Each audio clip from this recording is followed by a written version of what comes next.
નમસ્કાર વિદ્યાર્થી મિત્રો, ફરી એકવાર તમારું સ્વાગત છે અમારી યુટ્યુબ ચેનલમાં. તો મિત્રો, આજે આપણે વિડીયોમાં ત્રિમાસિક પરીક્ષા માટે ઓગસ્ટ 2025માં જે લેવાઈ રહી છે તેના માટે આપણે ધોરણ 8નું વિષય સામાજિક વિજ્ઞાનનું મોડલ પેપર લઈને આવી ચૂક્યા છીએ. આઈએમપી પેપર રહેશે. વિષય કયો હશે? સામાજિક વિજ્ઞાન. ધોરણ છે 8. પ્રકરણ રહેશે 1, 2, 3 અને 9. સમય રહેશે 2 કલાકનો સમય રહેશે અને કુલ ગુણ રહેશે 40 ગુણનું પેપર રહેશે. તો સાહિત્ય તમારે પૂરેપૂરું પેપર સોલ્યુશન જોવાનું રહેશે. ચેનલમાં નવા હોય તો ચેનલને સબસ્ક્રાઈબ કરવાનું ભૂલતા નહીં. શું? સબસ્ક્રાઈબ કરવાનું ભૂલતા નહીં ને બેલ આઇકન પણ દબાવી દેશો, જેથી તમને નોટિફિકેશન મળી જાય. અને મિત્રો, હમણાં જ થોડાક સમય પછી આપણે પ્રથમ પરીક્ષા આવવાની છે, તો તેના પેપર પણ તમને આ ચેનલ પરથી મળતા રહેશે. તો ચેનલને સબસ્ક્રાઈબ જરૂર કરી લેજો. તો પ્રશ્ન નંબર 1 છે અ. આપેલા વિકલ્પોમાંથી સાચો વિકલ્પ શોધી પ્રશ્નોના ઉત્તર લખો. તેમાં પહેલું છે, નીચેના પૈકી ભારતની કઈ વસ્તુની યુરોપની પ્રજાને અત્યંત આવશ્યકતા હતી? તો નીચેના પૈકી ભારતની કઈ વસ્તુની યુરોપની પ્રજાને અત્યંત આવશ્યકતા હતી? તેમાં આપણો જવાબ શું રહેશે? તેમાં આપણો જવાબ રહેશે રેશમ કાપડની, અફીણની, મરી મસાલાની કે ઇમારતી લાકડું. તેમાં આપણો જવાબ રહેશે મરી મસાલાની એને અત્યંત જરૂરત હતી. એની મરી મસાલાને જે આપણે માંસ ખાતા હોય છે યુરોપના લોકો, એને સાચવવા માટે, લાંબો સમય સાચવવા માટે મરી મસાલા જરૂરી હતા, એટલા માટે આપણે જોઈએ તેને જરૂર હતી. બીજા નંબરનો ક્વેશ્ચન છે, કઈ મહેસૂલ પદ્ધતિને કારણે અન્ન ભંડાર તરીકે ઓળખાતું બંગાળ છે એ કંગાળ બની ગયું? તો એમાં આપણો જવાબ હશે કાયમી જમાબંધીને કારણે. શું? કાયમી જમાબંધીને કારણે છે એ બંગાળ છે, અન્ન ભંડાર હતું એ બંગાળ છે એ કંગાળ બની ગયું. ત્રીજા નંબરનો ક્વેશ્ચન છે, એનફિલ્ડ રાઇફલ કારતૂસ પર કયા બે પ્રાણીઓના ચરબી લગાડી હોવાની સૈનિકોની શંકા હતી? તેમાં આપણો જવાબ રહેશે ગાય અને ડુક્કર. તો ગાયનું માંસ છે હિન્દુઓ માટે આપણે વર્જ્ય હોય છે, અને ડુક્કરનું માંસ છે મુસલમાનો માટે, જે મુસ્લિમ હોય છે એના માટે આપણે જોઈએ તો ખવાતું નથી. તો એ આપણે જોઈએ તો વિરોધ થાય છે, અને પછી 1857ની જે ક્રાંતિ થતી હોય છે એ તમને ખબર હશે.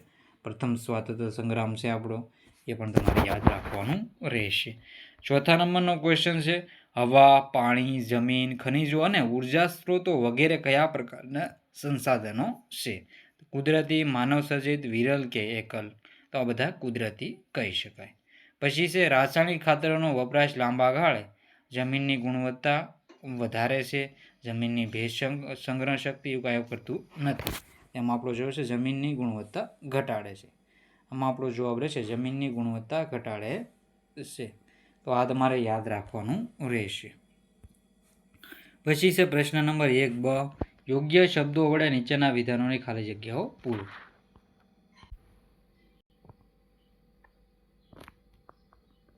પછી આપણે આગળના ક્વેશ્ચન જોઈએ તો ખાલી જગ્યાવાળા ક્વેશ્ચન છે, યોગ્ય શબ્દો વડે નીચેના વિધાનોની ખાલી જગ્યાઓ પૂરો. તેમાં પહેલું છે, બક્સરના યુદ્ધ વખતે બંગાળનો નવાબ ખાલી જગ્યા હતો. તેમાં આપણો જવાબ રહેશે મીર કાસિમ હતું. કોણ હતું? મીર કાસિમ. મીર કાસિમ છે એ હતો. પછી છે, રેત ખાલી જગ્યા પદ્ધતિમાં જમીન ખેડનારને જમીનનો માલિક બનાવવામાં આવ્યો હતો. તેમાં આપણો જવાબ રહેશે રૈયતવારી. અહીં જો આપેલું છે તમે લખી દો રૈયતવારી. પછી છે, ઇતિહાસકાર ડૉક્ટર સેને 1857ના સંગ્રામને સ્વાતંત્ર્ય સંગ્રામની ઉપમા આપી હતી. તેમાં 1857ના છે સ્વાતંત્ર્ય સંગ્રામની ઉપમા આપી હતી. પછી છે, ક્રાયોલાઇટ નામનું ખનિજ યુરોપના ગ્રીનલેન્ડ પ્રદેશમાંથી મળી આવે છે. તો એમાં આપણો જવાબ શું આવશે? ક્રાયોલાઇટ નામનું ખનિજ છે ક્યાંથી? ક્રાયોલાઇટ એ ગ્રીનલેન્ડમાંથી મળી આવે છે. એ તમારે યાદ રાખવું, આઈએમપી ક્વેશ્ચન બની રહેશે. પછી છે, કાશ્મીરમાં બકરવાલ નામનો આદિવાસી સમુદાય રહેતો હતો. કાશ્મીરમાં કયો સમુદાય રહેતો હતો? બકરવાલ નામનો આદિવાસી સમુદાય રહેતો હતો. પ્રશ્ન નંબર 4 છે, સોરી મિત્રો, પ્રશ્ન નંબર 2નો અ છે, નીચેના વિધાનો ખરા છે ખોટા તે જણાવો. એમાં પહેલું છે, હોલેન્ડની ડેનિશ પ્રજાને બંગાળમાં સિરમપુરમાં કોઠીની સ્થાપના કરી. તો આ જો ખોટું છે, એ નથી કરી. પછી છે, 18મી સદીના સમયગાળા દરમિયાન ઇંગ્લેન્ડમાં કાચું રેશમ સ્પેન અને ઇટાલીમાંથી આવતું હતું. તો આ બિલકુલ સાચું છે વિધાન. પછી છે ત્રીજા નંબરનું, ડેલહાઉસીએ ખાલસા નીતિ દ્વારા અનેક રાજ્યોને બ્રિટિશ સામ્રાજ્યમાં ભેળવી દીધા. તો બિલકુલ સાચું વિધાન છે.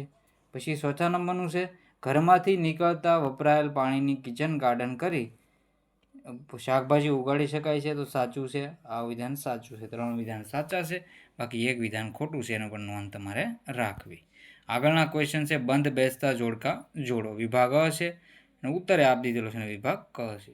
આધુનિક પોલીસ ખાતાનો વડો, તો એમાં આપણો જવાબ રહેશે, હું તમને ટીક કરી દઉં છું, આપણે આજે એ આવી રીતે હાલો. એમાં પહેલાં પોલીસ ખાતામાં આવશે કોર્નવાલિસ, અહીં જવાબ આપેલો છે ક. ન્યાયતંત્રની શરૂઆત, તેમાં આપણો જવાબ આવશે વોરન હેસ્ટિંગ. ન્યાયતંત્રનો ભારતીય ઉચ્ચ હોદ્દા પર નિમણૂક, તેમાં આપણો જવાબ આવશે વિલિયમ બેન્ટિક. અને ભારતમાં ગવર્નર જનરલ નિમણૂક, તો એ નિયામક ધારો.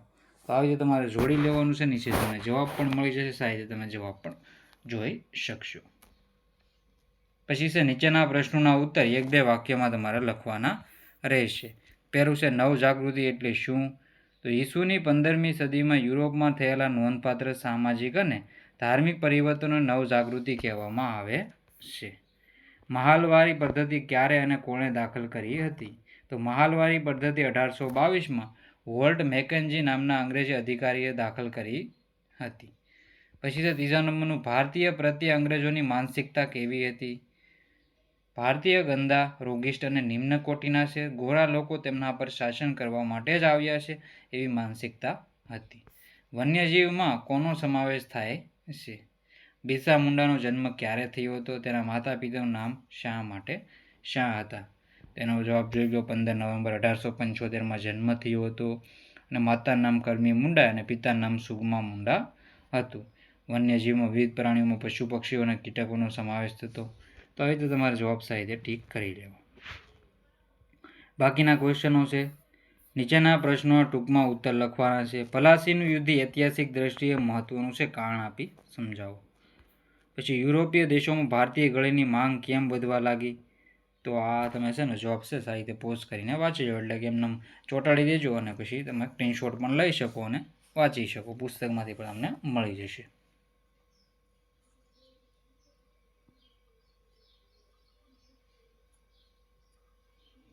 તો સાહિત્યનો જવાબ જોઈ લો.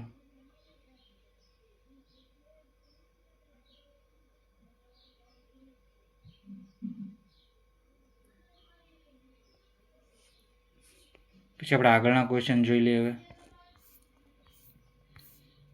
1857નો સંગ્રામ ભારતનો પ્રથમ સ્વાતંત્ર્ય સંગ્રામ ગણાય છે, સમજાવો. તો આને પણ તમે પોઝ કરીને સાહિત્ય વાંચી લેજો. આપણે આગળના ક્વેશ્ચન જોઈ લઈએ બીજા. નીચેના પ્રશ્નોના મુદ્દાસર ઉત્તર લખો. યુરોપીય પ્રજાને ભારતનો જળમાર્ગ શોધવાની ફરજ પડી, વિધાન સમજાવો. તો આનો જવાબ છે આ જોઈ લો સાહિત્ય. પછી કાયમી જમાબંધી પર ટૂંક નોંધ લખવાનું છે.